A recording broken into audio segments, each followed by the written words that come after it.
Don't be stupid, I'm just saying he's only a kid, isn't he? Now let's have it right, Tom. If he's holding out to run around giving it large and fucking bashing people up with us, he's holding out to talk for himself.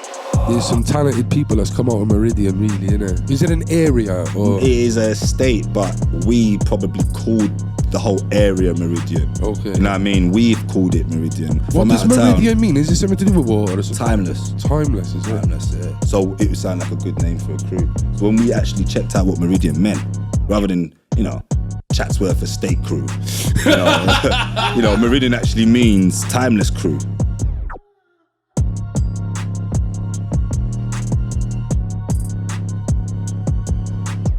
If you come out and the first thing you do blow, like anything after that doesn't do as well as that, you might think you flopped. You might think, shit, I'm not as good. But that's not the case. No, of course. You just came out and premature time maybe? Yeah. Or? Premature ejaculation, you know what I'm saying? Keep fucking though. Yeah, you know what I'm saying? Keep fucking with the game, you know what I'm saying? It ain't over.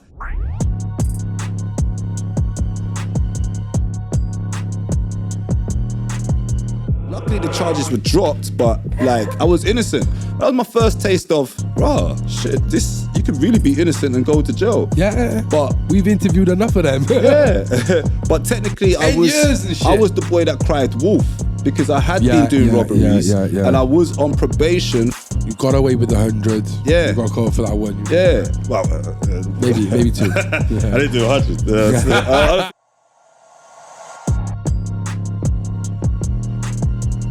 It's fucking trap music. It's so much elements of the road, you know what I mean? Because you don't have to be no Tony Montana to be from the road. You could be like sad to say, you could be a bum on the road, you know what I'm saying? Do you know what? One thing that's road music. One thing you said before, just because you're from an estate, it don't mean you're trill. It's the truth. yeah, because just because you got a tattoo on your neck that says life's hard, or say life ain't really hard.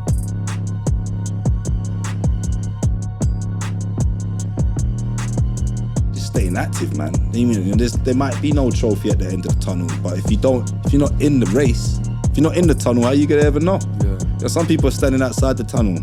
You gotta be in the tunnel. So yeah.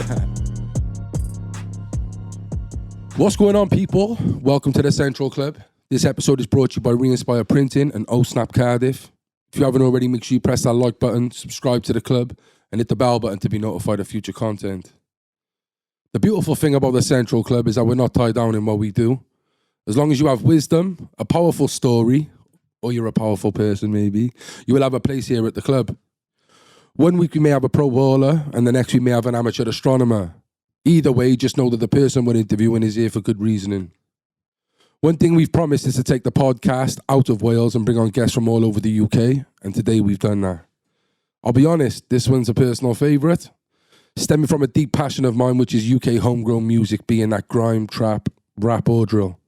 This man is a prominent figure in the collective group family of Bloodline, who personally I look at as the royal family of grime, which each member having equally their own level of success. The members include Meridian Dan, Bossman Birdie, 9mm Major, and his two brothers, President T and Big H. So if you don't know what I'm talking about now, you will soon. It's the Prince of Scales, Paper Pabs. Woo-wee! That was a good intro, man. Thank you very much, man. Cheers, man. Thanks, man. Man. You're a legend, bro. Thanks, man. Honestly. Thanks, man. My camera guys, they're not really clued up in the music game, and they were like, Paper Pabs? Who the fuck is Paper Pabs? But listen, bro, honestly. Really? How'd you not know, man? Yeah, man. Nah, literally, honestly, thank you for coming down. I think the most beautiful thing about me being able to start a podcast is to have the freedom with who I can get on whoever I want. Whether that might no, I'm not saying like they'll come on, but if I'm trying to pursue someone I've been a fan of for however long, then I'm gonna pursue that. One week it might be someone totally different, and the next is this, and I've been a fan of the music your collective have been making since I was like 15, 16. So thanks, man. Thank you for coming on, man. How are you? Man. I'm good, man. I'm in good spirits, man. I'm in good health. Yeah, man. Done the drive 2 hours, 2.5 hours. Yeah. Yeah, man. But I like to get out there anyway. I'm used to the motorway. Yeah. I grew up on the motorway, so it's nothing to get me. So yeah. We'll get into a bit of it, but I've heard over the years in some of the lyrics your brothers have said as well about like parts of the country you've lived and stuff like but we'll get into that 100%. I know the M4. I always tell people whenever they're coming from London, I always say, it's only an hour and a half. But it weren't, clearly. Yeah, it weren't. Because they got these variable speed limits. They got and if I knew the road, Waze is good because Waze, the sat-nav, will tell you where the speed cameras are. But when it's like a average speed check, you just got to be careful because, they'll accumulate it. These 6 points in the post and... You know what I mean? I've had a clean license for some time now, you know what I mean? I've been on 2 driving bans before. Have you? Yeah. If you've lived through that, you respect your license differently, you know what I mean? So I respect my license, man. It's like, the freedom of that getting taken away, man. It's like your passport in the UK. 100%. Yeah, you know what I mean? You got a new whip out there as well. It looks nice, man. Thanks, man. You know? Yeah. Yeah. Yo, you guys have been... Listen. It's a nice car. Yeah, it is, bro. It is. Yeah, thanks, man. You guys have been active again, the Bloodline. I'd say Bloodline, but... Yeah. You, Millie Major, and Bossman. Why did you come back with some new projects? Because you've been away for a while, really, haven't you? Yeah, I mean, it's still in me, man. And also, the opportunities were there. So, I was presented with an opportunity to do a collective tape. And, and the 2 guys that decided to come to work with Bossman, Birdie, and Major. So, man, and then boom. So we was all on the same page at that particular time. So we was able to just, all right, let's put this session here. Let's complete this project. Boom. And then me and Bossy done another project with Eyes on the Pies. I seen that. Yeah. So then that came about like a double whammy. So, it's just came about through just networking. I went to the studio to do a song with, at the time, Kane was managing Meeks. Yeah. So I went to the studio to do a tune with Meeks and then, or they just said pass through the studio. I never even went to do a tune. They were in London, in North London, so they said pass through and I passed through. And we ended up doing a song, but then that led to me and Kane linking up and say, hey, let's do a project and what have you. So boom. And then that happened on a project with Major and Bossy, Free Smoke. Colin Batzer, I have to give him credit for that because he's like the main man over there at Virgin and I grew up with him. And, he gave us a opportunity to release some music, you know what I mean, with him in a position of power. And man. So at Virgin, that's at Virgin, yeah. So and you're blue tick now as well, aren't you, man? Yeah, man. I mean, got the blue tick. Blue tick again, man. I don't know, man. Yeah, all praise is due to the work that man was doing, but also the team, at the team that were working my Free Smoke project, Ali McNeil and Ali McNeil. It was one of them, and many other people. I don't want to discredit anyone else, but. Yeah. Ali McNeil was the person that you would go to if I wanted something done, and when they've got them emails that are headed with the Virgin little logo there, sometimes it makes a little difference. Of course it does. The Bloodline one only takes you so far. So so I'll give credit to the team that were behind it. So praise is due to Colin and Ali McNeil and the team that were working our project at the time, Free Smoke. So shout out them. Yeah, man. And also as well, which I clocked, and again, it's the little things like on Instagram. If you go on emojis and stuff, you've got your little Free Smoke, the emojis on the Free Smoke. So if you typed in Pabs now, the emojis will come up, and you've got your own personalized emojis and that. So once again, the team now. I could probably dip in my phone book and say the guy's name that actually. I think the guy that actually done that, I want to give him credit, but big up you. You know who you are, but once again, it was the team that were behind our projects. So little things. I like working with majors to see what they're doing. So when I go back to do my independent thing, I'll be like, all right, cool. This is what the majors doing. We got to replicate this because you're competing in with majors. I'm like 100%. A Division 3 team.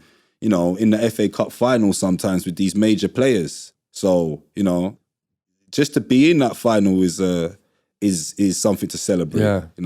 Not to say we don't want to win the cup, but shit, man, the money we get for just being in the final is good money for an independent artist. So yeah, man, that's what it is. Yeah, 100%. And you just said Bloodline will only take you so far, but Bloodline is the royal family. Yeah. I should say rap would you say it's urban? What is the word for all of that? All of them, instead of just saying grime or rap or trap. I just think Bloodline music is more like street music. Yeah. If I know that's that's everything, innit? Like is it fucking lollipop lady music, fucking road sweeper music, like it's fucking trap music. It's so much elements of the road. You know what I mean? Because you don't have to be no Tony Montana to be from the road. You can be like sad to say, you could be a bum on the road. You know what I'm saying? Do you know what? One thing that's road music. Like, one thing you said before is on some video. It was like, just because you're from an estate, it don't mean you're trill. It's the truth. yeah, because man, everyone's like, I'm from this estate, I'm that estate, and it's like some of these estates are sweet, man. Golden picket fences, and they're nice. You know what I mean? Like they're not the estate stigma.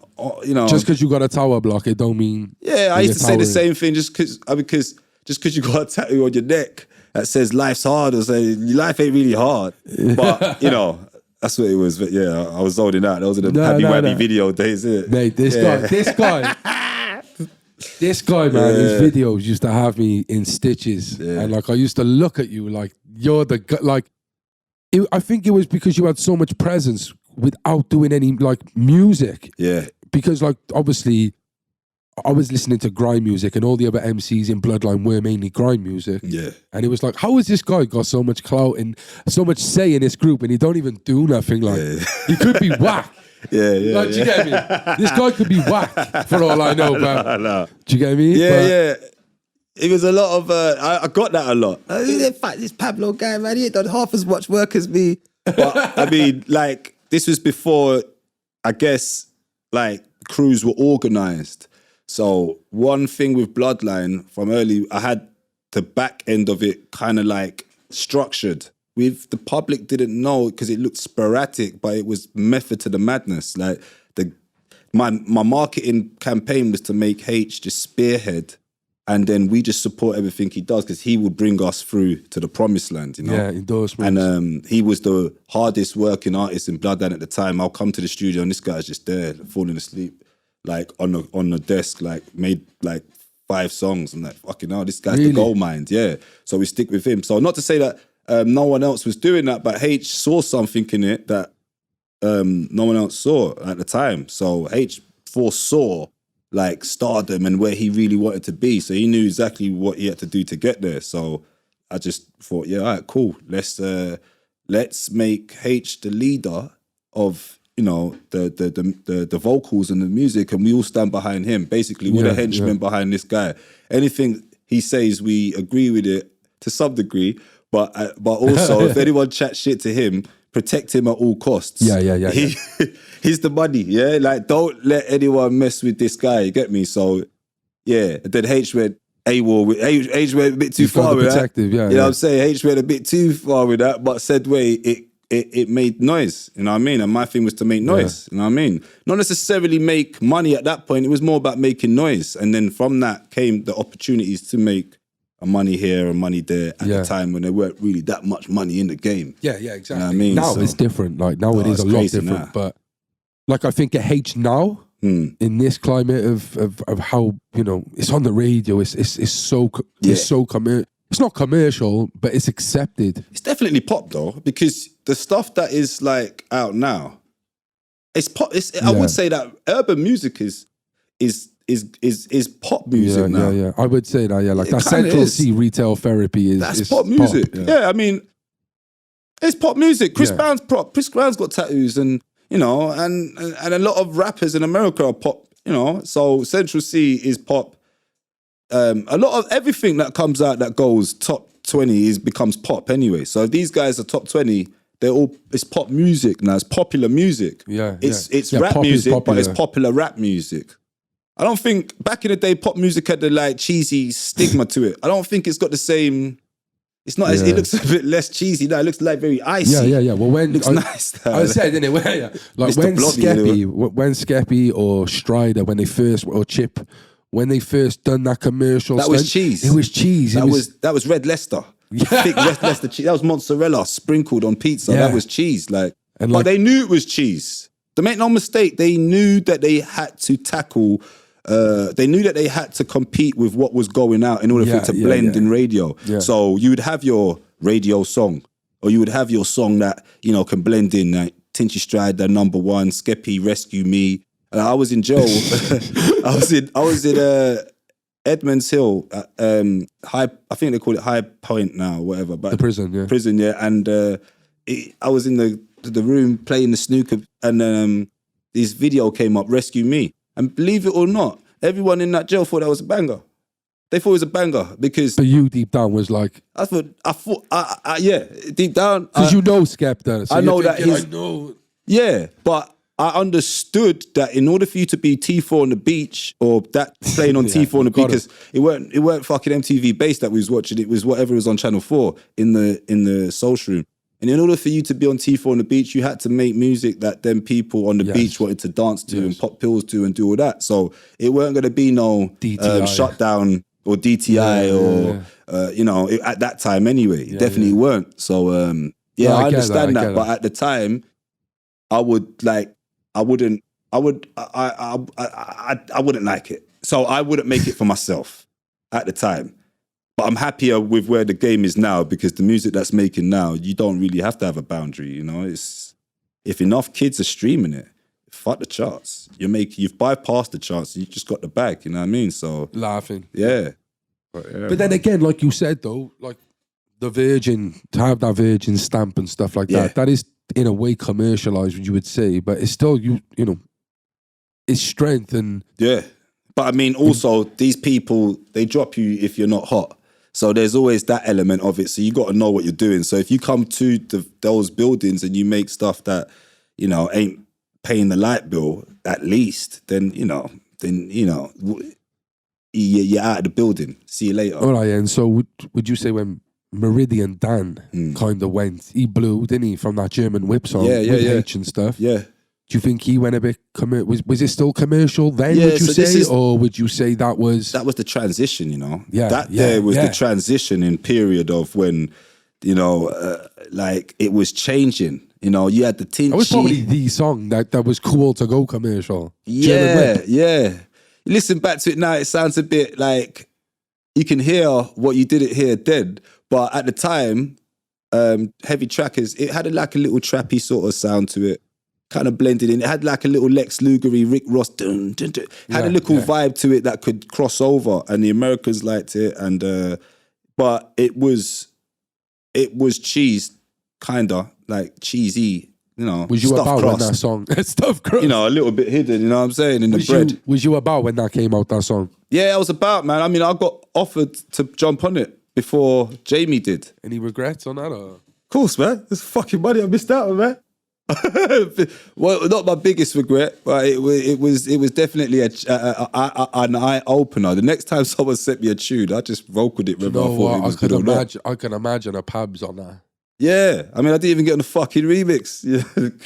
But would H or any of them have a say on that, or is that on you coming on the remix? Do they have a say in that, or no? The remix was strategically picked to have Professor Green. Ghetto, some Rizzle Kids guy. Rizzle Kicks, Gonski. Bossman Birdie and Dan. So that was the remix, because the remix, they're trying to be strategic. They thought Rizzle Kicks because their fans will come in. Their fans. Ghetto, because he's actually a good MC. So they're trying to get some, they probably did, you know. Keep the, what's the other guy? Professor Green, because of, you know, Professor Green, at the time he was making documentaries on Channel 4. It seemed like it was, so it was business. Sometimes the business can fuck up the actual, but if you put other MCs that were actually, you know, here today that were still working then, it would have been a better song, you know what I mean? Yeah. So it was business kind of fucked up the remix, to say. The remix wasn't nothing to write home about, I would say.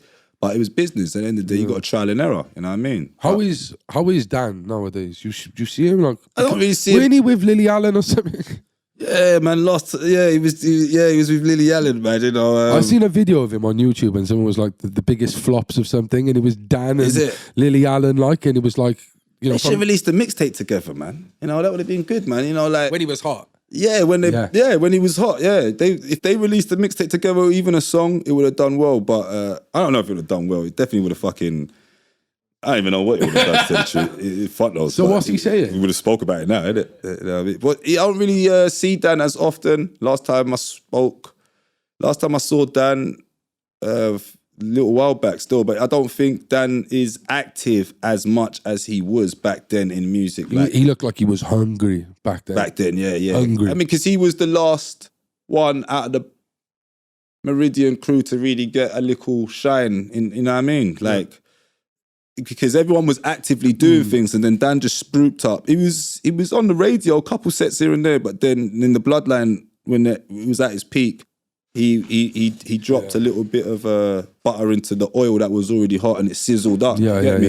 And then like we do that all the time. You know, some things work, some things don't. But I think if you come out and the first thing you do blow, like anything after that doesn't do as well as that, you might think you flopped. You might think, shit, I'm not as good.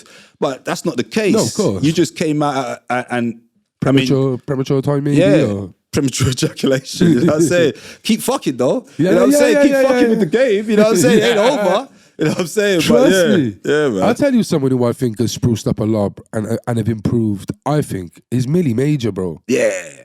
Major is a hard worker. I think he's getting the recognition he deserves. He deserves, bro. Yeah. Because he never had that back. Yeah. I don't think he did. What, the recognition?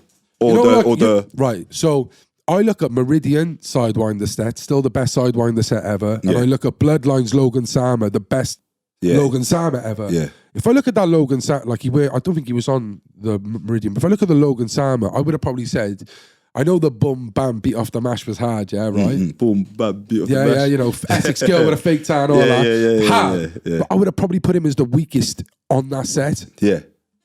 And I don't know why, but I probably would have said, if I put Bloodline in an order, like I'd say H, Prez, a Birdie, Dan, I put Millie at the back, but I just, now I just see him he's improved vastly, and I don't know, if that's because of the work rate or... Definitely, he was always, Majors, I can't even say Majors' work rate now is any different to what it was then, because if I look back, Majors always had to work harder than the rest to get noticed, because these lot are 3-4 years older.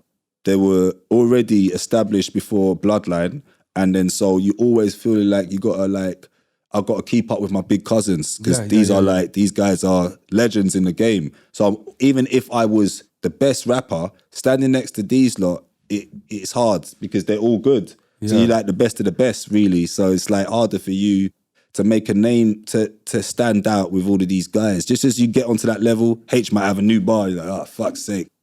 But saying that, Major just kept working. And it's like the Lil Wayne and Cash Money. When Cash Money first started, it was Juvenile and BG and Turk. Them guys were the guys. Lil Wayne was there, but he was not. But look who is the guy now.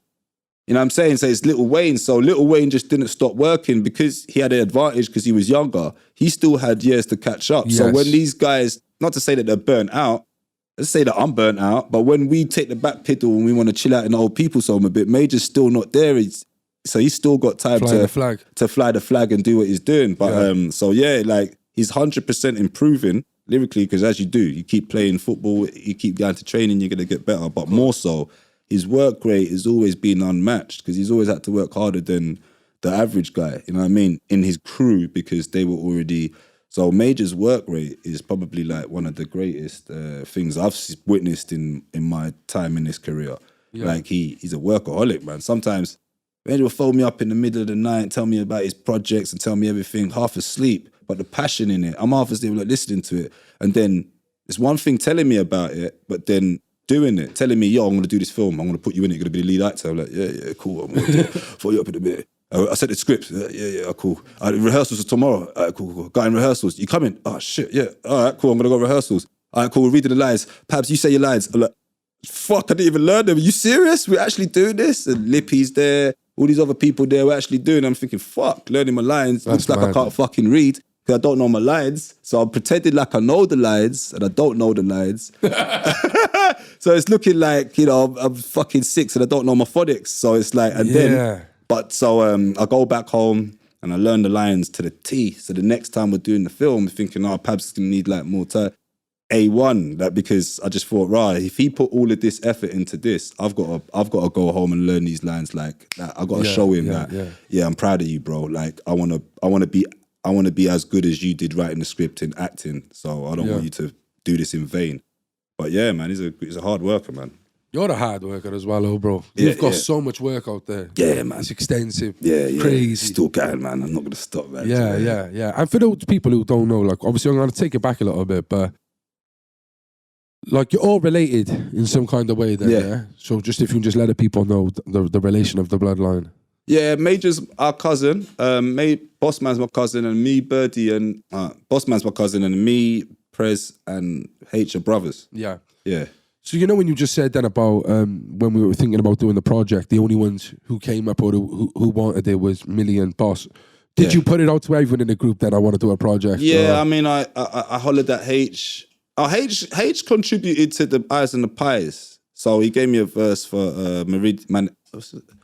Man in Meridian. Man in Meridian, yeah. The video. It's quite a big video in that for that as well, isn't it? Because it goes back to like the shooting. Yeah, it goes back to that, the shooting. Then it goes to like current times and then clips of what we've been doing since then, XYZ. But yeah, man. Sorry, what did you ask me again, sir? So when you put out, look, listen, we're gonna do Free Smoke and we're gonna do a project. They were the only ones who came forward. I'm assuming for Free Smoke. Yeah. Those are the only ones that were actively working at the time. So I didn't want to like get anyone out of retirement or out of what they were doing to come contribute to this. But Prez moved to Brum, and H is not really about in music. So it would have been something that, I'll have to convince him another time for that. Is H cool though? Yeah, it's cool. It's cool. I see him the other day. Like, it's cool. He's just not interested. Still in the same ends and yeah. Well, I mean, not exactly in the same ends per se, but still actively driving through the same ends. I'll see H at my mum's or in traffic and what have you. I mean, but Free Smoke. Major was active. I was active, and Bossy was probably like making songs, but not actively putting that. And I think Bossy was active a bit, so it just made sense. Like we was always going studio. Yeah. I was bumping into them in the studio, and I said, let's just do this project. It ain't gonna be hard. 5-10 songs. Like we've already got like 10 songs between us. Like let's just like put those on hold and just boom. Like it would be good. It's always good to rap with them, lot, because you're sharpening my sword. You know what I mean? You said it's like, too many chefs spoil a broth. Yeah, and you're all fucking good. And Ramsay's right. Yeah. A lot of fuck yous in them. Yeah. I like that, man. I like that. Now, it's always good to see that you can move with the times. Yeah. Because music's changed a lot since then. A lot since, 05, 06, even 2010s when Bloodline started. Yeah. Drill's taken off massively. Yeah, man. But you see, the content of the music hasn't really changed. Just the BPM a bit here and there, and just saying you want to get the same point across, really. Yeah. It's still. I just think that we had to disguise what we said, and then the kids of today are just blatantly saying it. So it's like we had to decode it. So we would say it with trickery and all that. And then, are you still doing that, or do you feel like, fuck this? I might as well just be honest now. Fucking little kids are fucking talking about this, that, the third. I might as well fucking, you know what I mean? Yeah. But as long as you're not incriminating yourself. Yeah. Actively. Shit. Yeah. Of course, definitely. Just checking. Yeah. Of course. Looking out for you, bro. Yeah. Thanks, man.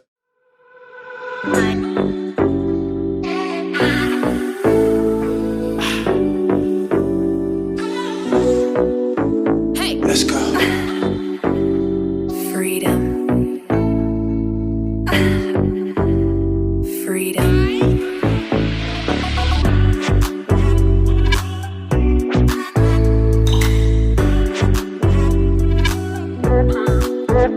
What?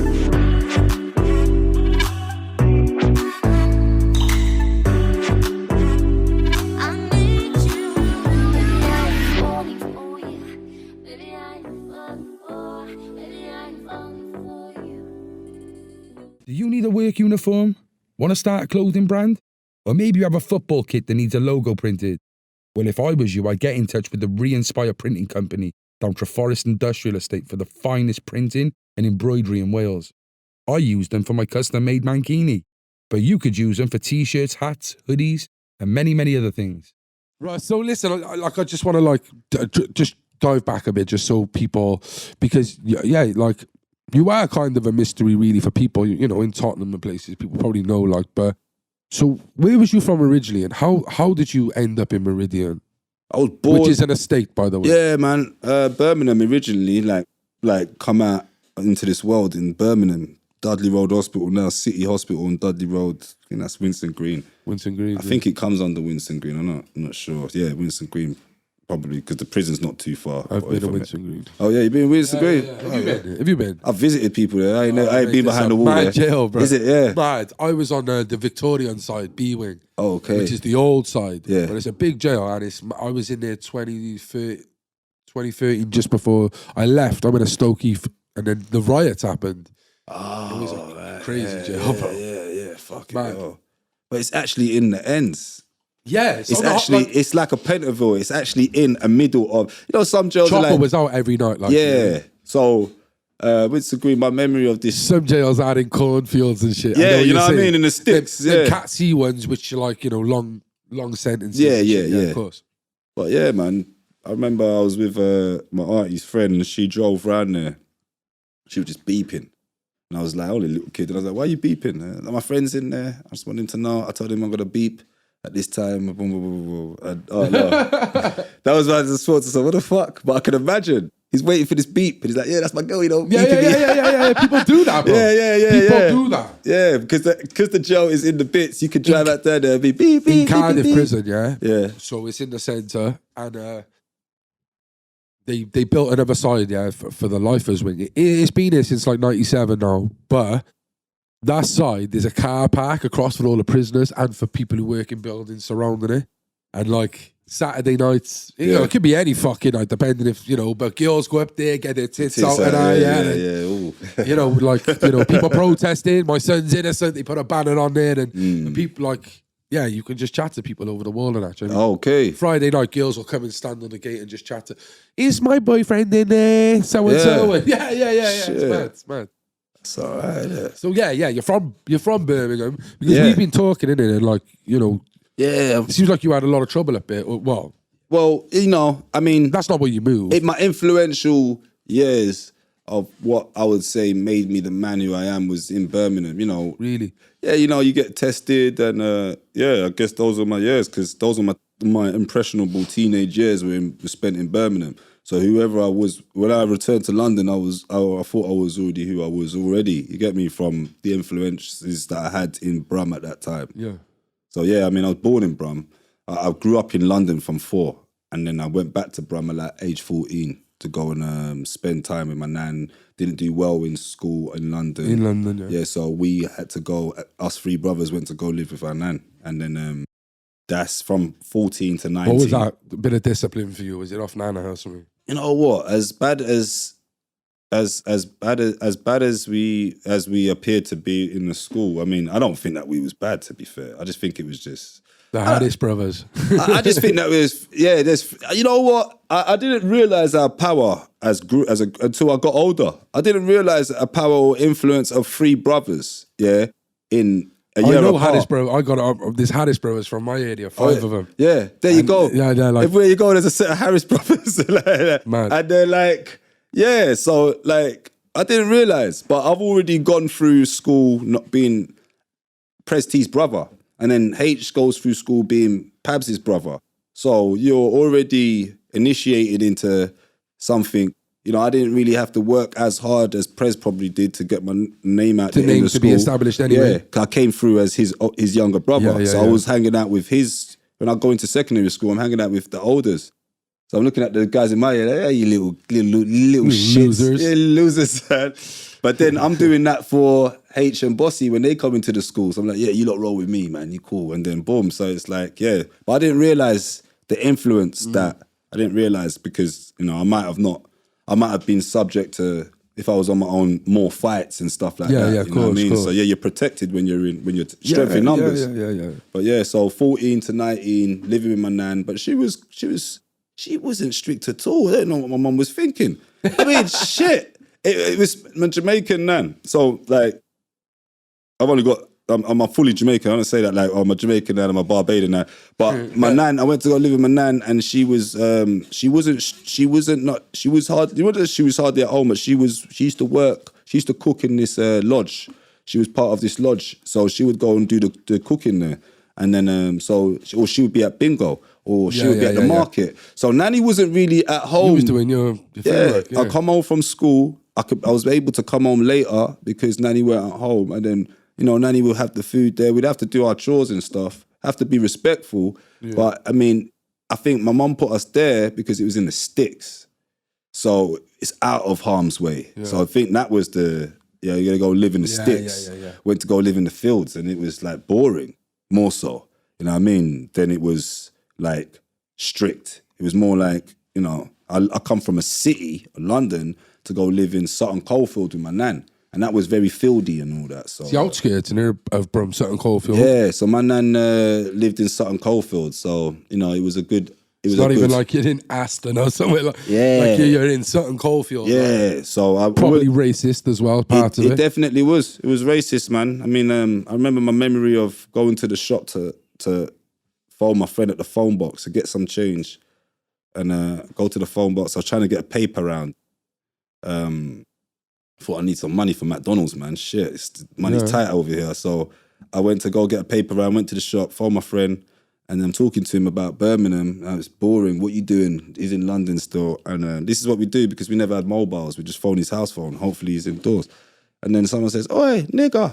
I looked over, and where I'm from in London, you say that, you get fucked up. You know what I mean? Like, you could try it, but you won't get past the street.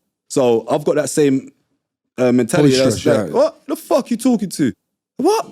They're coming close. Yeah, you fucking... They're not scared. They're like, all right, cool. It's my time to go. That's what I'm saying? Gotta go back home, you know what I'm saying? But then I went back home and I went to my cousin's stepdad at the time was at the house. And I said to him, "Yo, man, these guys, man, my cousin." I said to my cousin first, I said, "Yeah, man, these guys are just being racist, aren't they, man?" He goes, "Yeah, they're pricks, don't worry about that." I'm like, "You mean don't..." I'm used to going back out there. Let's go deal with it.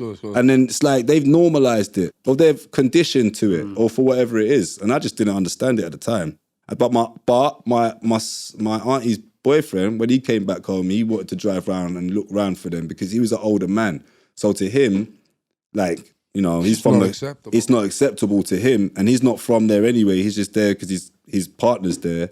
And he didn't play that shit, but my cousin grew up in that environment. He's used to it. Probably walking away and shit. Like, used to it, and it definitely there's definitely a difference in the ones that grew up in London and the ones that grew up in that part of Brum. You know what I mean? So I would get out. When you say there's places like that in London though as well, places like that everywhere. I've never. Oh yeah, tell a lie. I mean, Enfield once used to be like that. Prominent white place, wasn't it? Yeah.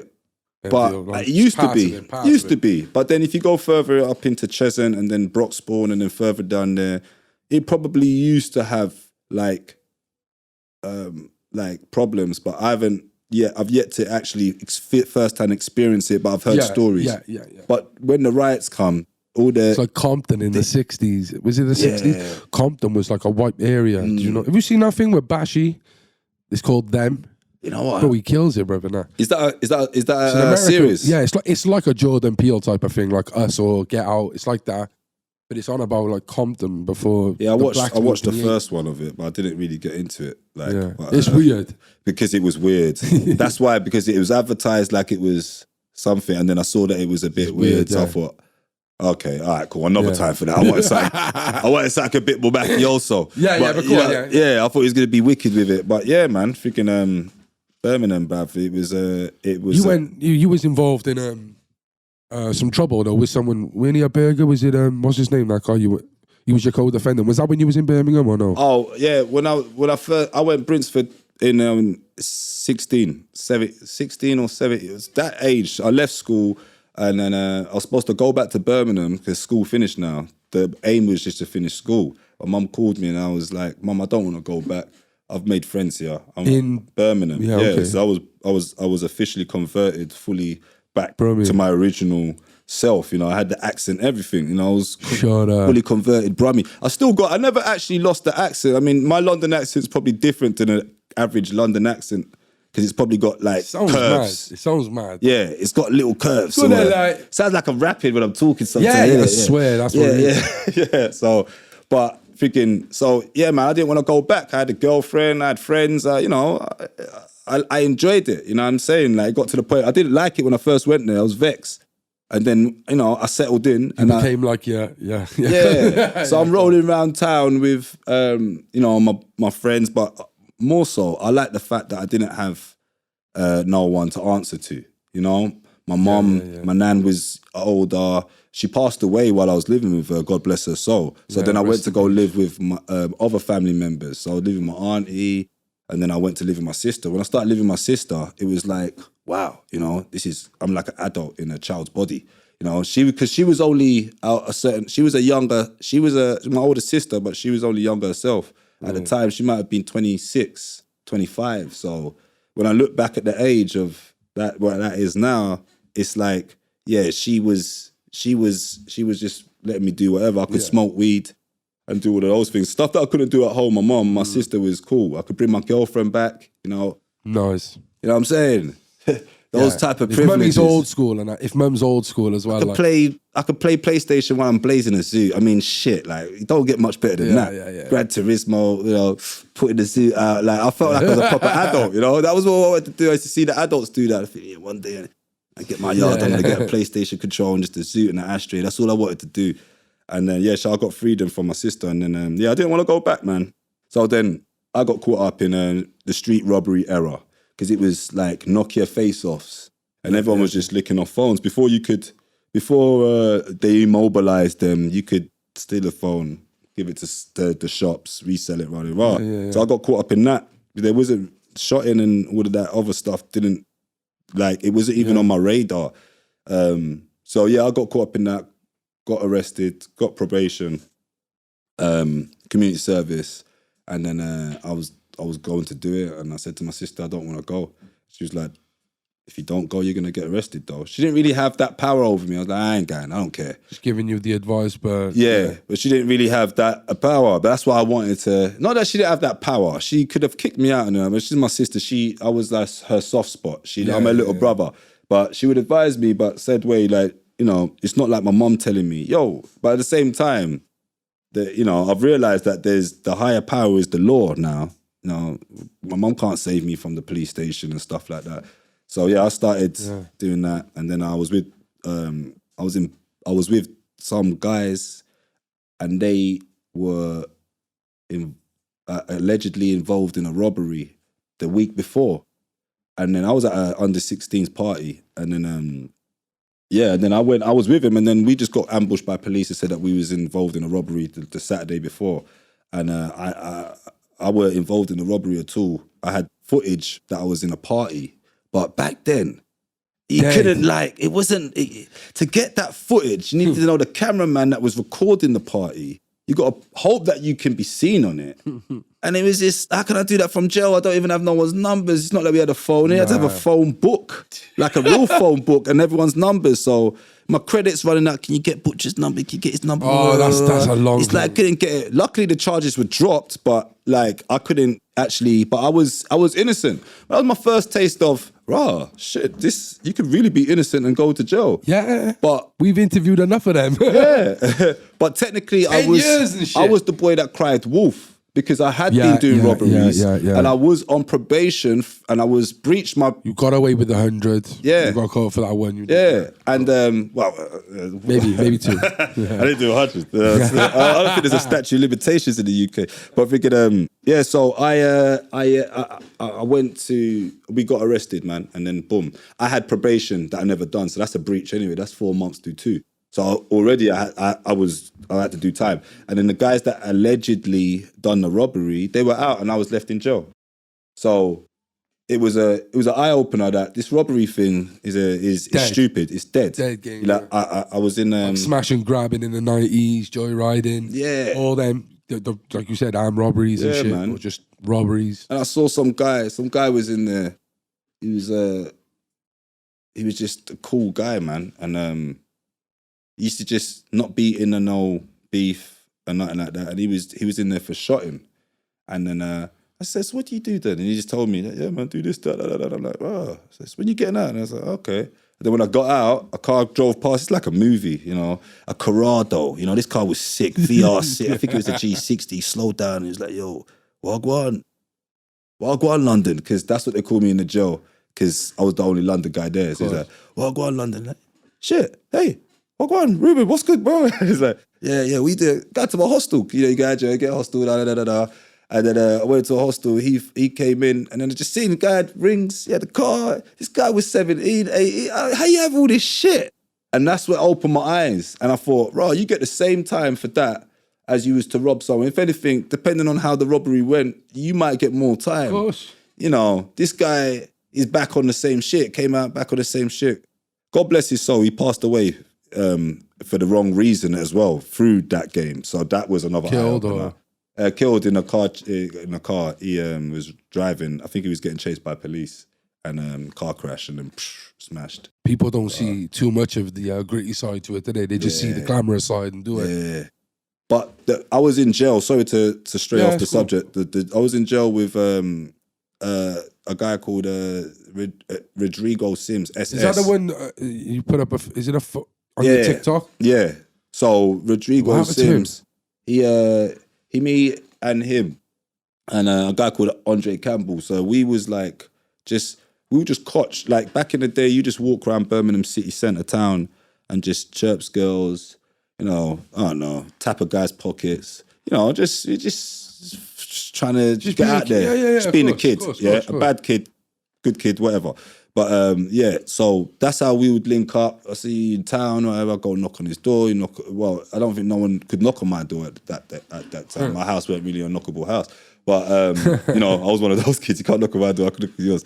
But yeah, so we ended up in jail together, but we had not known each other that long before we was in jail. But then, I would make him laugh. Like, I was a joker even back then. As I said, and I think the London accent sounding different to whatever, and he was like, yeah, man, I want to get padded up with you, man, you're funny, blah, blah, blah. But then they were gone. They left the jail, and then I'm still in jail. So when I got out, I saw him I go back to town, and I see him in town, and then we start rolling, and we were cool. And then, so it was just like a figure that I would know, you know, we were cool.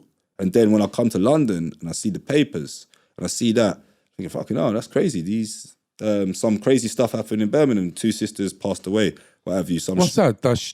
Some shooting on New Year's Eve. Yeah. That was near Mitchell's and that. I think, weren't it? Lizelle, somewhere like that. Yeah, Lizelle's probably. Aston, Lizelle's. So, I mean, I've done work experience in Lizelle's in the studio. Oh, that's where I worked. Is it? I worked in an auto trader in the industrial estate. Oh, right is it? by the estate, yeah. Oh shit! But yeah, so that's crazy, man. Yeah, but go on, what happened? So and then he got implemented in some case in Birmingham town. Some shooting with 2 sisters or whatever. Yeah, it's not far from the town centre, is it either? Nah, not too far. So and I think that's when I just went bang into the music full on, because when I thought, right, I might have a deeper purpose if I stayed in Birmingham. Who knows? Because I was infatuated with the I wouldn't say gang culture, but the road culture, or because I'm living in Sutton Coldfield with my nan, but coming from Tottenham, Edmonton, I needed the same similar surroundings that I was used to in London. So I craved being in the mix. So you was going to Birmingham. I was going in. Yeah. I wanted to go check my sister who lived in the heart of it. You know, I wanted to go, and any family member I had that was in the heart of it, I wanted to reconnect with. You know, friends, brethrens, and all that. So I was like, you know, the first on the road, last home. You know what I mean? So my bus, sometimes I miss my bus because there's only one bus that would take me back to the sticks. Mad. When I was living in the sticks. But then when I lived with my sister, but then at that time, when I came out of jail, I had my own hostel. So I was like independence, you know what I mean? Went back to London. What, in London then, was, did your family, always live in Meridian in Tottenham? Like your mum and pretty much, Meridian, not Meridian itself, but the actual, in the close proximity to Meridian. Meridian is more than the actual estate itself. Meridian estate, but I mean... Is it an area or...? It is an estate, but we probably called the whole area Meridian. Okay. You know what I mean? We've called it Meridian. And if you don't know Meridian, you probably think that this is Meridian because there's Meridian estate there, there's a Meridian shop. you know, they've even got a fucking train line called Meridian Water, They which have, ain't haven't they? too far from Meridian, but it has nothing to do with it. But if you are What from does out of Meridian town, mean? Is it something to do with water or something? timeless. Timeless, is it? Timeless, yeah. So it would sound like a good name for a crew. So when we actually checked out what Meridian meant, rather than, you know, Chatsworth Estate Crew, you know, Meridian actually means timeless crew. Timeless, Meridian crew, timeless crew. And kind of is timeless because we just done a tune the other day called Meridian, man. So Yeah, man. it's, yeah. Sick. So yeah, man. It's there's some talented people that's come out of Meridian, really, innit? Yeah. So Skepta and JME, like, with how far away did they live from you? How did you all guys kind of interact? Yeah, we lived on Amersham Avenue and Skepta lived... This is Amersham Avenue. You go to the bottom of Amersham, that's Queen Street. And then off Queen Street is Meridian. So we're a road apart on the map, 5-minute walk. I don't know how eager you want to go to his house, you know. But, Just, like, family and us to live in and all that then? yeah, like, sorry? All the family and all us to live in and now your family, his Nah, family? I mean, well, some have moved. Some still live within the area. Some moved out. Like my mum moved from that area. When I came back to London, my mum moved into Edmonton. Like deep down, Okay. Meridian sits on the border of Edmonton, Tottenham. So I always lived on the Edmonton side, and some of them lived on the Tottenham side. I think me and my brothers were the only ones that lived on the Edmonton side. Actually, Really? yeah. So everyone else lived in the Tottenham side. So, but so when I came back from Birmingham, my mum bought a house in N9. So that's the other side of N9, Edmonton. yeah. I was N18 that part, but then N9. So I would come down from N9 to Meridian. That's why I say that the beef of N9 and Tottenham. I was exempt from it because my mum lived in N9, but I was still going to Tottenham, and I didn't care about all of the things because I had family on both sides. So it's like, whatever, man. You lot sort it out. I'm still gonna be both sides, you know. I don't really care. Sort it out between yourselves, sort of thing. You know what I mean? But it seems like, I don't know, maybe because it's just grime and it's not like hard drill, but it don't even seem like there was that beef then, was it? Or was it? Oh, back then? Yeah. Not music. Nah, not in the music. It didn't spiddle into the music, but it was definitely an Edmonton man that didn't like a Tottenham man that had a couple friends that didn't like Tottenham, and then before you know it, there's a group of them, you know what I mean? And they just keep growing like fucking bacteria. But yeah. The Meridian shooting, obviously there was a documentary, I think BBC was it or something like that. They'd done the whole like case on it. It was like a 24-hour murder type of program. Man. Like, yeah, was you almost lost my life, bruv. Yeah, what happened and who was well, involved? I mean, the guy that got shot like chased us all with a machete because of his bumper got knocked off. Yeah. Cut a long story short, so. Yeah, it's a bit extreme, but then what happened after was a bit extreme too. So it was like extreme, all right, cool, and then took it to the next extreme. Unfortunately, you know, but yeah, that's basically what happened. You know, what happened to the guy? He got shot in the head. Survived though. He survived, yeah. But he's like, I've never seen him, but I saw him in a documentary. So from the documentary, he didn't look like he was in a good place. Yeah. yeah, I've seen the Fed trying to like come up to H anyway. Yeah. So the Fed came up to H, and then H was You gotta like, watch it. H was like, I don't know. My cousin is not the person that done it.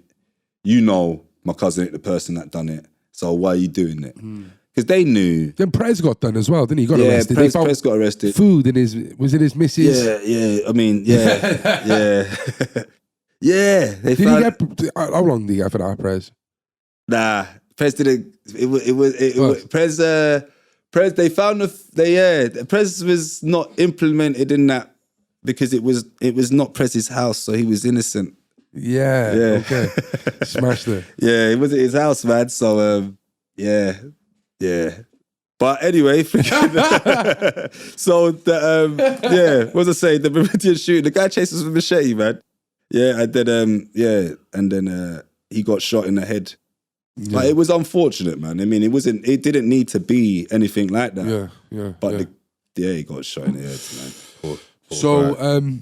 obviously for a long time, Skepta, Jamie, they were representing Meridian, same as you guys. Yeah. Before the Bloodline came about, what kind of, for the people who don't know, like what kind of swayed it from like Skeppy and that doing his own thing, and you guys you know doing what? yours? I mean, we was. Let me speak for me. I think I was on the road, so I didn't have no interest in music because at that time when Skepta was probably making I didn't have as much like. I was doing it just to do it at that time. Yeah, I think. In fact, I know Skepta and them lot were like trying to pattern up with other guys. We was like hostile takeover. Let's just cuss those guys and you know, they might have wanted to work with those guys. Yeah, like, I see the what you Wiley mean. and stuff. He was networking from early before we even knew what networking was. Yeah. So he knew that he had to align himself with this person to be considered in a conversation, so that maybe he can get an opportunity. And you know, so from early, I look back and that's what I see. So we would just see it like, you're going off and doing stuff without us. I saw that. You know what I mean? I saw a Lethal B interview and he was talking about Nico and Ozzy were going off and doing studio, making tunes without him. And he was like, huh? But he would still play it cool, like, oh, that's a nice tune. But really inside, you're like, what? You went there without me? You cool, me, man. I want to meet Wiley. But he didn't, you know? So that's where, you know, lack of communication between brothers, that's where the rift probably would start, you know? You're doing stuff without me. And then, you know, I probably was doing stuff without him. I was probably making money on the road and not bringing them. So they were probably thinking, oh, let's do us for us. You know what I mean? Little things here, I don't know. You've had a few fallings out with Wiley, though. Like, you've had a few things to say about Wiley. What do you think of him as a person, then? As a person, I don't really know. I just think, as a character, I think he's a funny guy, man. As a character. And I just play into the WWF of it. I've seen Wiley at the Eskimo kayfabe, dance. they call it, innit? The kayfabe. It's like, is it kayfabe? That's the word. Is it? Kayfabe. It's okay. like believing this, like. Yeah, I believe that the beef is real because the fans want they want to see this shit. So I was always like anti Wiley. But for a reason, because he cussed me first. He had some diss track, and he just cussed everyone. So I just thought, yeah, this is good. This is good for business, man. This the guy's at the top dog. If he's mentioning your name, yeah, man, cuss him Did back. something happen at Carnival all the one time, like? Yeah, something happened. He got run out of Carnival by some North Wheezy guys, man. Yeah, but he tried came to take his as like Casio protection watch. for you guys, innit? We came Carnival with him, and I was rolling. Yeah. How do you know this? Yeah, I went Carnival. Fucking hell, man. Shit. Boss man came out of jail. And then, how do you know, man? Boss man came out of jail, yeah. And then, his grins, his smile's infectious, isn't it, bro? It's funny. And then, Boss man was a hot thing coming out of jail. It was a big deal. Yeah, because he bust case, didn't he, off the... Well, I mean... Oh, was it well, yeah, technically... Was it that one? Yeah, that was the case. So, yeah, he bust case. But, you know, he was innocent anyway, so, you know... What was the other one in there? The Sykes or something? Sykes and Gaynor. Sykes and Gaynor were... Sykes, Gaynor, I swear and I seen Hamilton. the one in jail, bro, up in Stoke Heath, the one. I swear I did. You probably did, yeah. You probably... He's converted Muslim and that. Good kid. Yeah, I swear it was...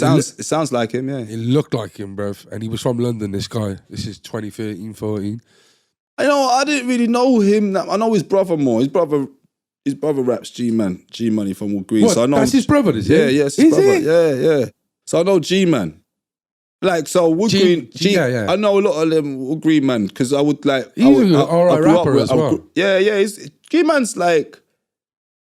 G-Man's a known rapper in this thing. Stay scheming tune and all that. Yeah, he's a known rapper in this. I can't front. G-Man's a known rapper within I remember he used North to beef London. with Hornsville and that, and Far Eye and that G-Money. I used to watch him back in the day. Yeah. One thing about G-Man, he's beef a lot of man still, but pick him up still, man. He's been doing this thing for a minute still. Yeah. I done a tune with G-Man back in the day. Me, G-Man, and his brother 2G, and me, HG. We called it MOB to the L. I don't know what that tune is, man. It's called M, because we used to say B to the L, so they were MOB. So we said MOB to the L. Yeah, it's clever. But once again, I wouldn't indulge in the Tottenham and Wood Green beef or the Edmonton beef. If I like you, I like you. If I know you, I know you. Like, I don't care who hates you. You know what I mean? Because and you got to respect that, because I'm not even from London like that. Yeah, don't. You know what I mean? Like, I got people in Birmingham that have got Johnson's and Burgers beef. I'm not even getting involved in that. So leave me out, you know what I mean? You know what I'm saying? Like, you know, shit, of course, man. Of course. But what sorry, I was answering that question. Go on, sorry, Carnival, brother. Yeah. So Wiley was on the road. Wiley went Carnival with Wiley, and Wiley's on the road. I'm like, shit, Wiley, fucking hell. So we're all going Carnival now, and then Wiley. What do you mean Wiley's on the road? He was on our road. He was around Meridian. So I think Skepta brought him round. Bossman came out. So Bossman was a big deal coming out because of the documentary came out. It's before social media. So Wiley's this is probably TV. jumping on that then, really, yeah. 100%. So Wiley's thinking, right, let me come Tottenham and chill with these guys and go Carnival with these lot. For whatever reason, the Bowl Boys weren't available. So, he had beef with the Bowl Boys or whatever. But he's never, I don't think, like, it seems to me from, like, looking on the outside, he's never really had, like, a loyal clique with him, have he? Like, he's always falling out with people. He's always seemed like he's, like, moving from one crew to the other.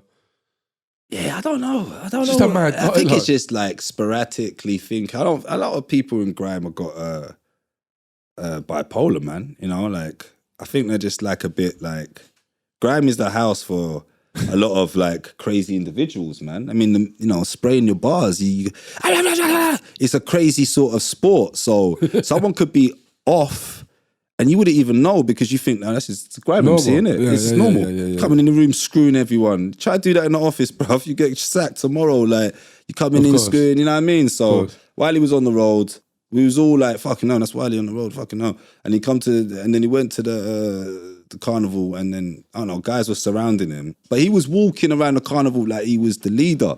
And then me and my guy were like, yo, fuck this. I ain't following everywhere he turns. Forget that. So we went our own way, yeah. I can imagine it, bro. Like, big weekend we used to have down here, and it's like, everyone in town goes in, all the different crews go there. Yeah. You can imagine someone who's not even that kid, like, and I'm like, yeah, let's go this way. Yeah, and I'm like, fuck that. And then we lost them, and then I heard that they got caught up in something with some Bloods from fucking Northwest. They had red bandanas. I don't know if they were Bloods or not, but the Northwest guys and all that. The day we saw Wiley, and it was like, so if we are your guys, or we are the guys that you go with, make sure that we're all staying with you because it's dangerous in Carnival, man. It's fucking hell. Anytime I go Carnival, I usually go on my own in a disguise, So like, I go with the glasses and a hoodie, and I just go on my own. I just walk through. And if I see someone I know, I'll creep up by them and hey, I see everyone I know in Carnival. Well, it's not bad, yeah.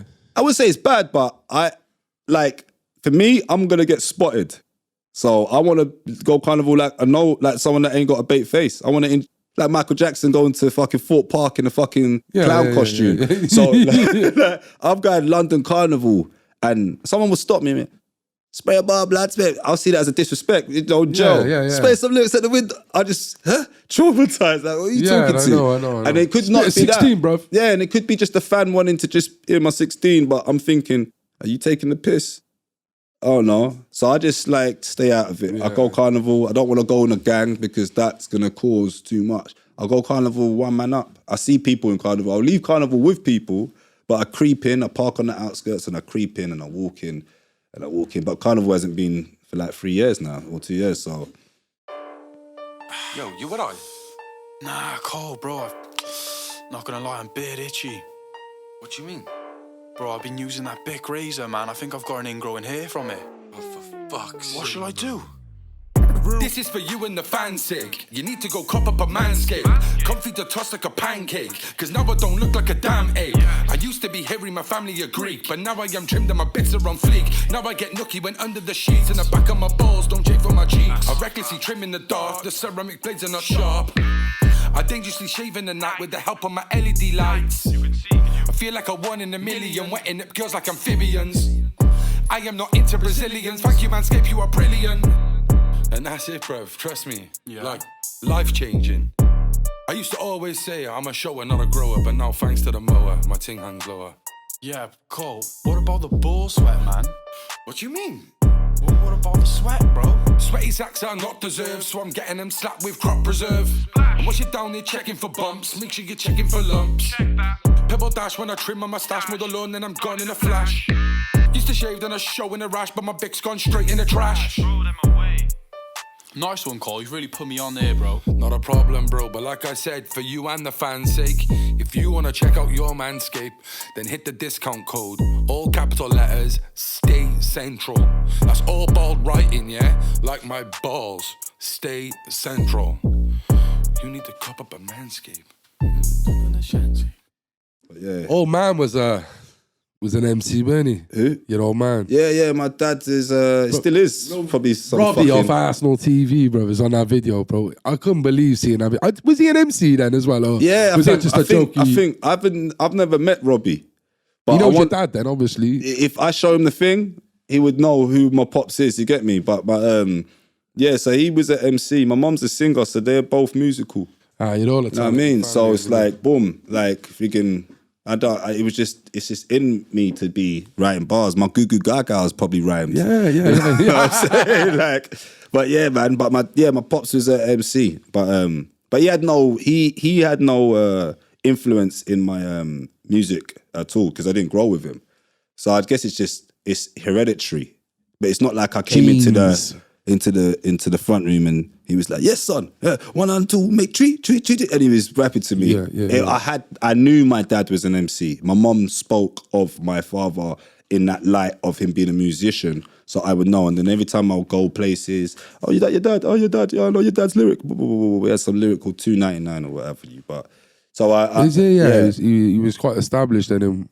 Nah, I mean, You like do it for with that General sign. Levy and I weren't it? That videos with General General Levy. Levy and Robbie from the AVTV or whatever, AFTV. AFTV. Yeah, so... Forrest Whitaker he looks like in that. Yeah, because I didn't know that video. Yeah, it does Young it. Forrest Whitaker. I didn't know. My dad never played a part in my life at all, really. So one time he was, I spoke with him, and my mum said, "Give him a moment." Is he still alive? Yeah, he's still alive. I'm surprised you haven't reached out now and been like, "Yo, son, I'm proud." Like, Yeah, I mean, he does. musician He does. and that. He does when I see him when I go to Birmingham. But I mean, like, I'm a father myself, and like having when you become a father, No excuse. You're gonna. you kind of like compare your kids, and there's some things that I just think like, yeah, you could have done more. You know what I mean? You could have done a lot more as a man. So I'm gonna just respect the legacy, but as I mean, what you done, how I speak with you and how I conversate with you, how I reach out is subject to how you reached out to me when I was a kid. So I'll reach out to you as much as you reached out to me, and so there you go. I'm not reaching out, you know what I mean? Yeah, of course. But he never really done nothing like that. But my mother had all the lyrics, all the albums with the lyric books. So that's what I was in. My mum always come through with the rap. My mum was the biggest fan then. Yeah, really. so my mum got NWA album, and it had a song called "Fuck the Police." I didn't even know how to spell fuck, but that's how I found out how to spell fuck. I was like, yo, I'm gonna go in school, write fuck on someone's book. And then primary school, writing fuck on someone's book and then running away. So I know they probably don't know how to spell it, but the teacher's gonna be like, who wrote the fuck on this book? Oh, we wouldn't say fuck, but that kid's getting in trouble. So fuck the police. And that was my eye opener. Right, so when NWA film came out, I was saying it word for word. I went to the premiere and I knew the words, because German Wit was big then, so we had all the tickets to go everywhere. So I went to the premiere, and I knew all the words, man. And I thought, I'm deep in this rap thing, as a fan. Fuck being a rapper. Yeah. I've been a fan of rap since I was 6 years. Before I wasn't supposed to, I'm an English kid. I'm not supposed to be listening to these 80s rappers. I know 80s rap better than some American man, that grew up in there. I know, I studied it. Was the first song Rapper's Delight, one of the first? You know the hip, hop. Yeah. I know all the bars to that. Rapper's Delight, Sugar Hill Gang. I know all those bars. I know Grandmaster. True. I know all of. I liked all of that part of rap. I remember there was a documentary on MTV. Then I watched it, and I know.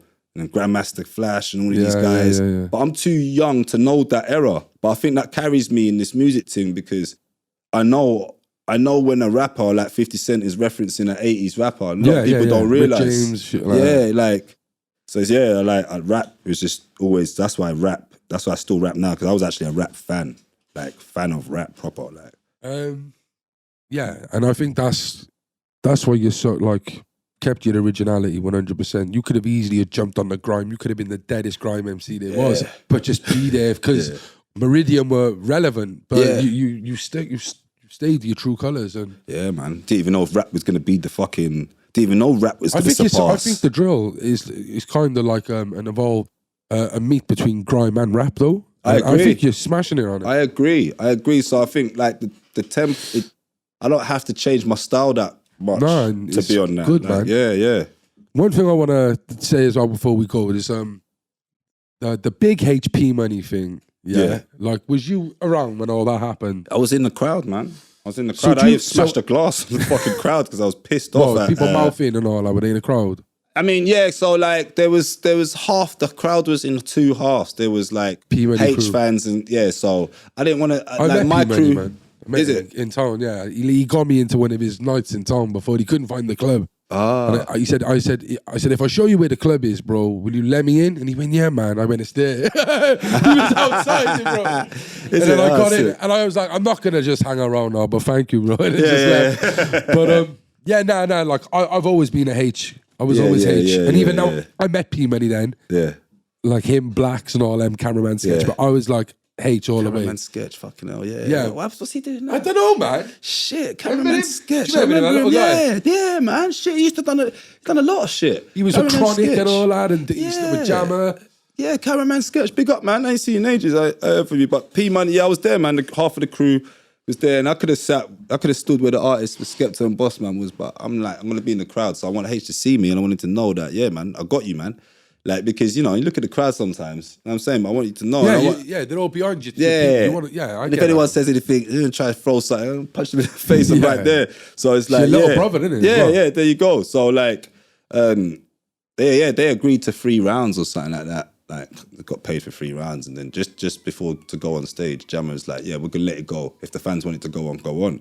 And then Asia's like, nah, don't want to do that. You said 3 rounds. I only prepared for 3 rounds. He said, yeah, but just spray what you got. He says, it's what, freestyle? He goes, yeah, you're going to pay me more to do that because you paid me for 3 rounds. Like, that was the contract. Yeah. And then Jammer was like, and then he just went on stage. And then really and truly, thinking back now, she just says, nah, we ain't going on until we ain't going on until fucking the 3 rounds or whatever, you get me? And we ain't going on until we agree on this. But then, yeah, so that's when it went on. So I don't know, looking back now, it could have been like fixed. It could have been fixed to some degree because H was the most hated and hated by everyone, but you had to tolerate him because he was the guy. So like him and Jammer, like battle of the dreads, you know what I'm saying? So it's like who's the realest dread, you know what I'm saying? So I don't know, maybe there was some little resentment, dreadlocks resentment going on. Or some shit like between Jammer, but yeah, that was that I would say H was prepared for 3 rounds. P-Money was prepared for more. H got the memo just before. Did P-Money get it the night before? We don't know. Yeah. But That's they got true. paid. They both got paid. But I think Yeah. But truthfully, do you think that might have been the downfall to H's music career? nah, because H was still doing music after that. I think just like I wouldn't even say his career downfalled. I just think he just ceased to exist. Lost love? He lost love for it, yeah. So I had a word with H. I said, yo, man, you coming out to the game? He goes, nah, man, these guys ain't paying me enough for what I've contributed to the game. He feels as though he put a lot in and, you know, it's like the game transition to be like, I don't know. Farcical. People, I don't know, you can't say what you really want. But H would say anything you want, sort of artist. And to the point where the people that you might be talking about might be in a position of power to like mute you to some degree. So, you know, you can only battle for so long between since certain doors were closed. We had DJ Cameo that worked at BBC. He was like our guy. And then he got the sack for talking too much shit. Oh, for whatever. He said something to Cyan Anderson. Said the wrong things. And then he got the sack. And that was our BBC fucking pattern.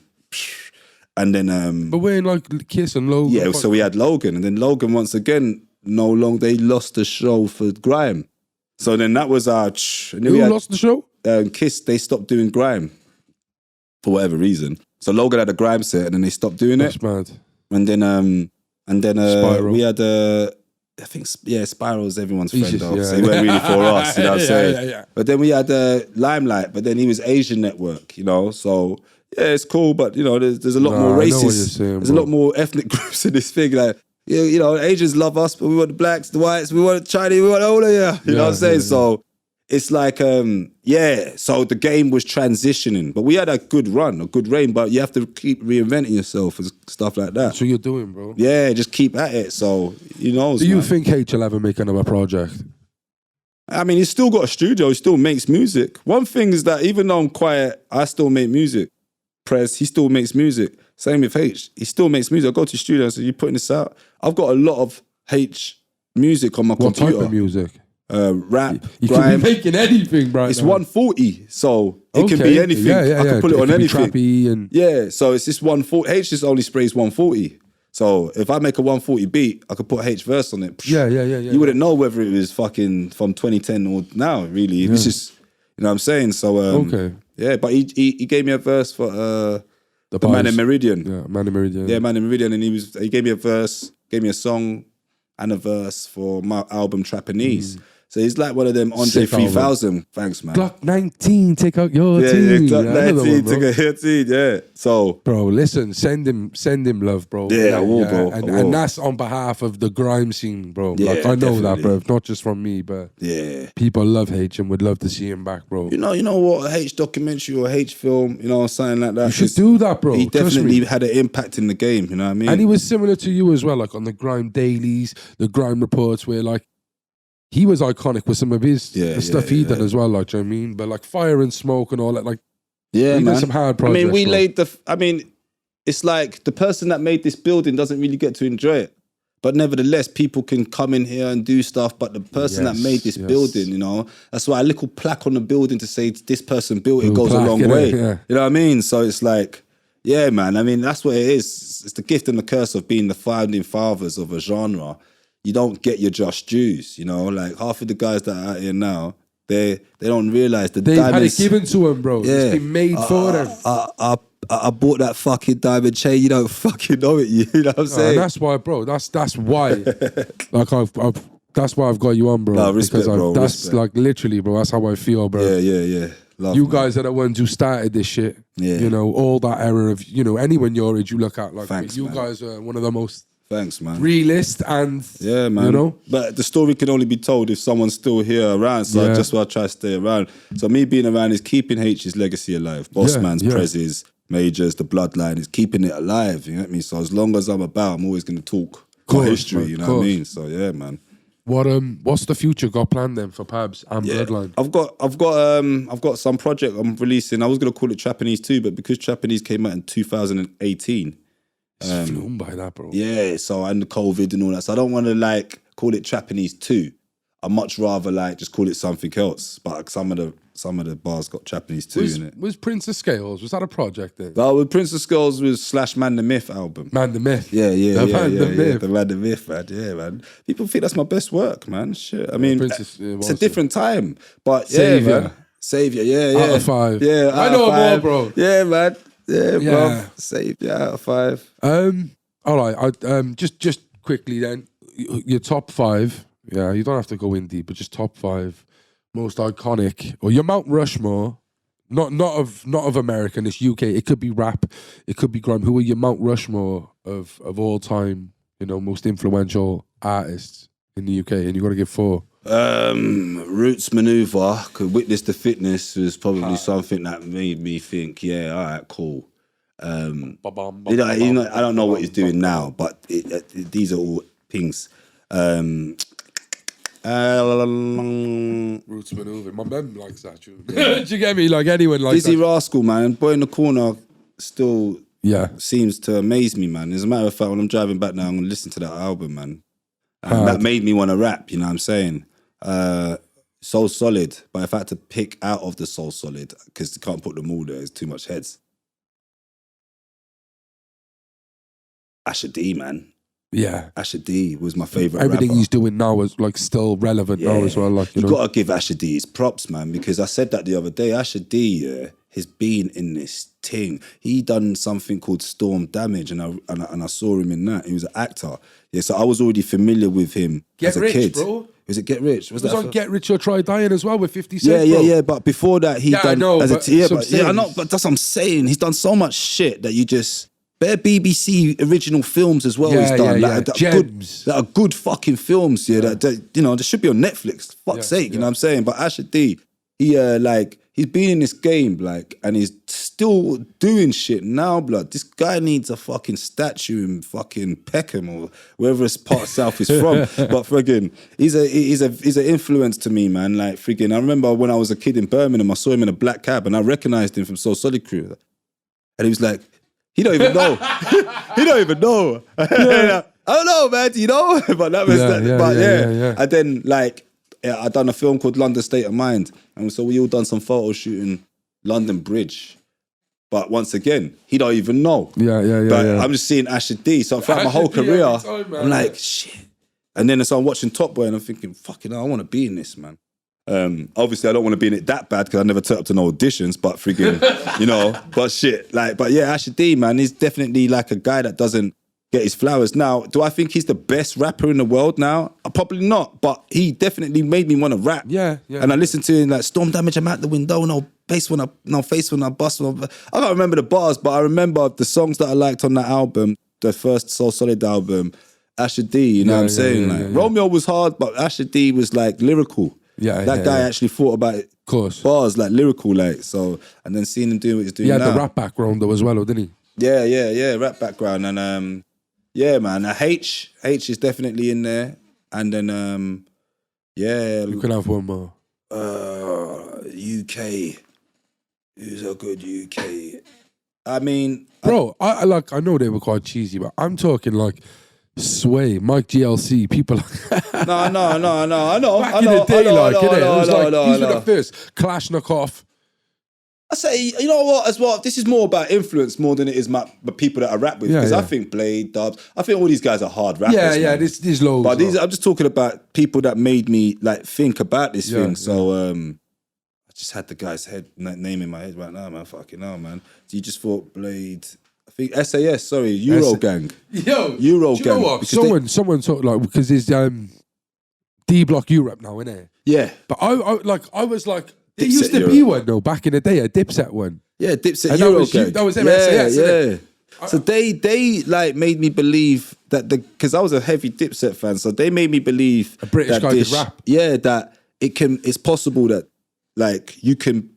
I didn't care whether they accept us or not, because I hate when people say the Americans do. Oh, who gives a fuck whether they rate you or not? French Montana in the SAS, the Europe one.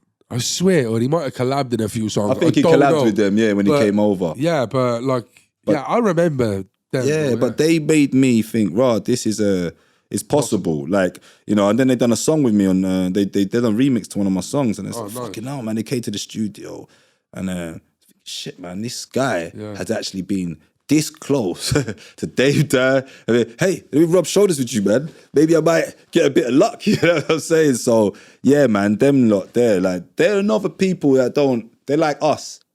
They laid the bricks down for UK rap to be where it is now. So, like I have to give them their just dues. They definitely have to go in there. So that's a double head for, you know, pause. But yeah, they could put their image there as well, you know what I mean? So yeah, definitely, man.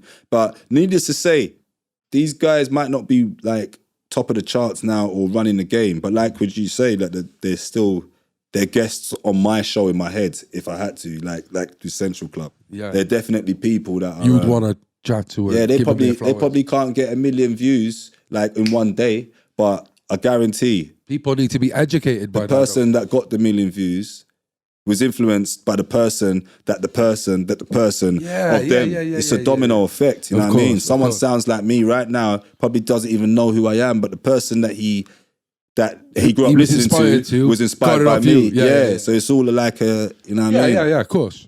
Yeah, man. Jamie or Skepta? Skepta, bars wise, attitude, more for me. Jamie's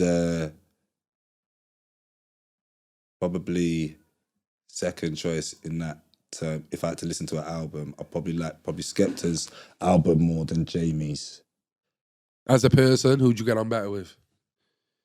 I think they're two different personalities, man. So if I wanted to do some, you know, go out raving and enjoy myself, I'd probably pick Skepta. But if I wanted to like go to like a vegan spot and eat some nice food, I'd probably pick Jamie. He probably knows better spots. Yo, Jamie, where's that there? Yeah, so if I wanted to eat out or do some fun shit. Like Jamie's a fun guy. The one that I remember, rollerblading, bowling. He want to do activities. So Skepta probably want to do more like partying. So like I'll probably get on with Skepta at night time. Pause. Then get on with Jamie in the daytime. Yeah. So yeah.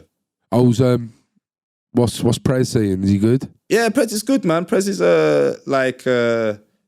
just in Birmingham, man. Like I think if I look on his thing, he's probably got a song out on the circuit. But yeah, like just keeping the lights on. He's active, isn't he? Yeah. So just staying active, man. You mean there might be no trophy at the end of the tunnel, but if you're not in the race, if you're not in the tunnel, how you gonna ever know? Yeah. Some people are standing outside the tunnel. You got to be in the tunnel. So, yeah. I'm saying. I give everyone these, yeah. They're what you rathers, yeah. So, are you a mild or a spice? What's that? Are you mild or a spice? Oh, what? It's in girls. Oh, it's in eating. Anything you want. I like it spicy, you know. Yeah. It normally, whatever it is, it's about you speaking for everything. Yeah. I like it spicy. Food as well. Yeah. Flat Earth or round Earth?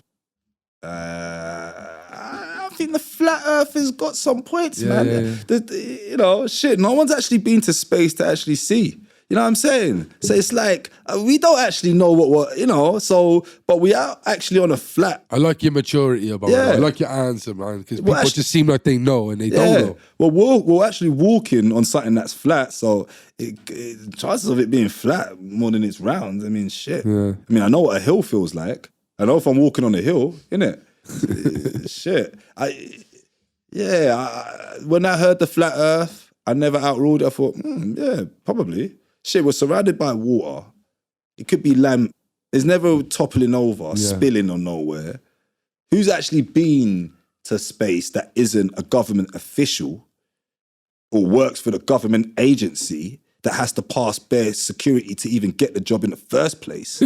So it's like, we don't know. I mean, shit, but it's a good argument, man. I'll say flat, yeah. Yeah, man. Yeah. If you explore one of these, deep sea or deep space? Deep sea, man. Recover some of them bricks to chop over the boat. Some of them gold deep bricks. Space, you might end up on a different planet, like an alien. Deep sea. Deep sea, yeah.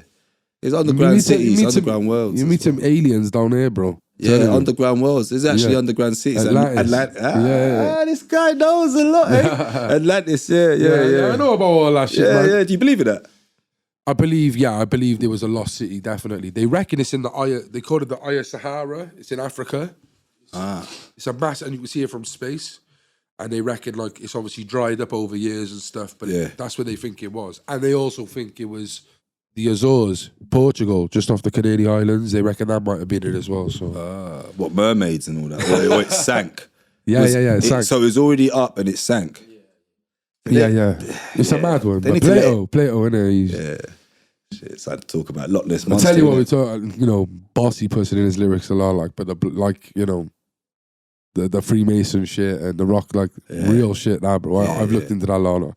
Yeah, Freemason it. My nan was part of a lodge. You kept my dough at Jason's, didn't you? I used to keep my dough at Jason's.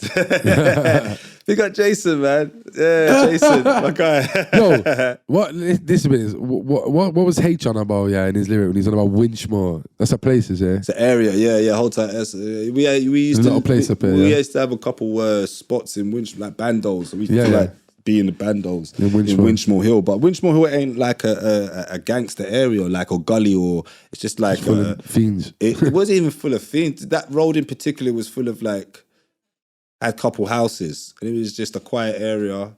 But it's like a county spot, so to speak. County lines within an area at the time. But I mean, it's just up north, don't it? It's just past. Now, Winchmore's in London. Yeah, but it's they need it's in North London. Yeah, further north, isn't it? Yeah, it's in North it's London. Going out of London. Yeah, but it's just like Winchmore, it was the area that we used to coach in. Yeah. And then, we just, made some money in it. And then, a couple people that gave us money. Yeah. Finally, if you could explore... No, well, I've just said them. What am I on about? If you could have 2 superpowers, one for yourself, one for humanity, what would they be? To be invisible. Nice. You know what I mean? Sneak into a couple of change rooms, lad. Yeah, no, to be invisible, man. Yeah, man. Sounded like a right per couple changing rooms, man. Sound like Tim Westwood, didn't it? Yeah, baby. Yeah. Yeah, man. Yeah. Timmy Westy. To be invisible, man, I think. Or maybe fly. I can go Jamaica without paying, man. Yeah. And then for humanity?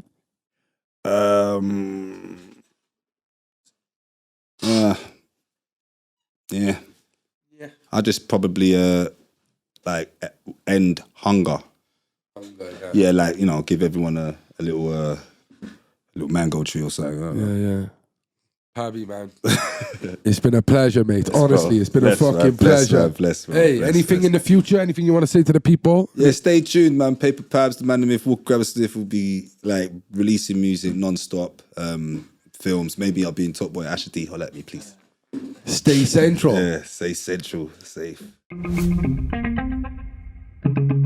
The Central Club.